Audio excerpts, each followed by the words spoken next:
আজ সকাল সকাল ট্রাই করলাম চিংসের মাঞ্চুরিয়ান ইনস্ট্যান্ট নুডলস। একদম প্রথমবার ট্রাই করছি, তাই কেমন লাগলো সেটা রিভিউ দেবো বলেই তোমাদের সঙ্গে শেয়ার করছি।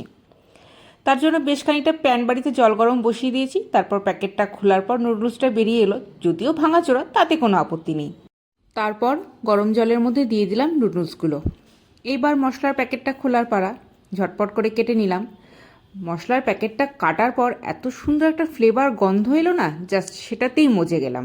এবার ঝটপট করে সমস্ত মশলাগুলো একে একে দিয়ে দিলাম, তারপর ভালো মতন মিশিয়ে নিলাম। 2 মিনিট টাইম, ম্যাগির মতো সেম টাইম, 2 মিনিটে সেদ্ধ হয়ে যাবে। তারপর এর ফ্লেভারটাকে আরও একটু বাড়িয়ে দেওয়ার জন্য অ্যাড করলাম নিজে নিজে ক্যারামতি করে বাটার আর চিজ। ব্যাস, জমে ক্ষীর। এরপর সমস্ত কিছু ভালো মতন মিশিয়ে নিলেই ব্যাস রেডি হয়ে গেল মাঞ্চুরিয়ান ইনস্ট্যান্ট নুডলস। শীতের সকালে এইরকম গরম গরম এক বাটি সুপি সুপি ইনস্ট্যান্ট নুডলস, আহা, জমে ক্ষীর। আমি তো রিভিউ দিলাম, আমার খেয়ে খুব ভালো লেগেছে। তোমরা একবার ট্রাই করতেই পারো, তবে সুপি সুপিও ট্রাই করতে পারো, আবার একটু ড্রাই ড্রাইও করতে পারো। আশা করি সেটাও ভালো লাগবে।